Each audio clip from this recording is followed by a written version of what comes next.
भगवान शिव ने श्राप दिया केतकी के पुष्प को। गौ माता से कहा, ब्रह्मदेव ने कहा इस गाय से पूछो मुझे सिर मिला है। गौ माता को खड़ा कर पूछा भगवान विष्णु ने। क्यों गौ माता, क्या भगवान का सिर, शंकर भगवान का मस्तक क्या ब्रह्मदेव को मिला है? गौ माता ने कहा, एक रोटी के लिए गाय झूठ बोल दी है महाराज, एक रोटी की। हाँ महाराज, बिल्कुल सत्य है।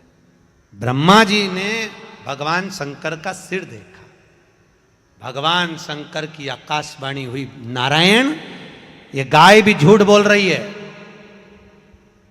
ये गाय झूठ बोल रही नारायण।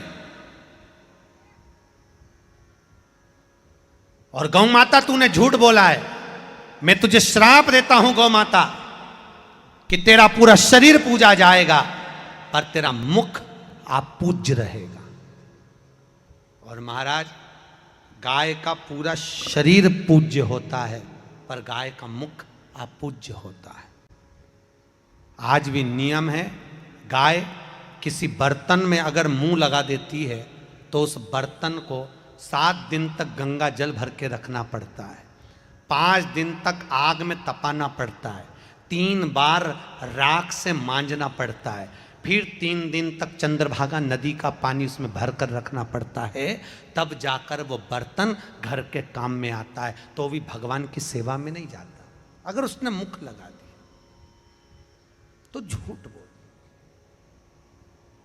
हिंदू धर्म में सारे दान आगे से होते हैं, वस्त्रदान आगे से, कन्यादान आगे से, मुद्रादान आगे से, स्वर्णदान आगे से, सारे दान आगे से होंगे। हिंदू धर्म में केवल एक दान होता है, गौ माता का दान, जो पीछे से होता है, गाय की पूंछ पकड़ कर किया जाता है, आगे से नहीं। और गौदान का नियम है, गाय की पूंछ पकड़कर दान देने के बाद में जब गौ माता की परिक्रमा होती है तो गाय की परिक्रमा करते समय गाय के सामने नहीं जाते। अगर गौदान करने के बाद गाय के सामने अगर चले जाते हैं तो हमारी 7 पीढ़ी में अगर कोई दान करा हुआ है तो उसका भी पुण्य छिन्न हो जाता है। इसलिए गौदान करने के बाद गाय की पूंछ पकड़कर जब गौदान दिया जाता है तो गौदान करने के बाद जो गाय का दान देता है वो गौ माता की परिक्रमा पूरी नहीं लगाता, पीछे से चल के गाय के नीचे से निकलकर पीछे आ जाता है, पर गाय के सामने नहीं जाता, नीचे से निकलकर पीछे आ जाए, सम्मुख नहीं पहुंचा, क्योंकि तूने झूठ बोला। अब जरा विचार करो, गाय ने झूठ एक बार नहीं बोला, गौ माता ने झूठ 2 बार बोला है। एक बार शंकर जी के सामने, एक बार राम जी के सामने। आप लोगों ने प्रसंग सुना होगा, राम लक्ष्मण सीता फाल्गु नदी के तट पर गए, गया नदी पर गए, और फाल्गु नदी के तट पर राम सीता लक्ष्मण तीनों। उसी समय पर दशरथ जी आए, राम सीता स्नान कर रहे थे,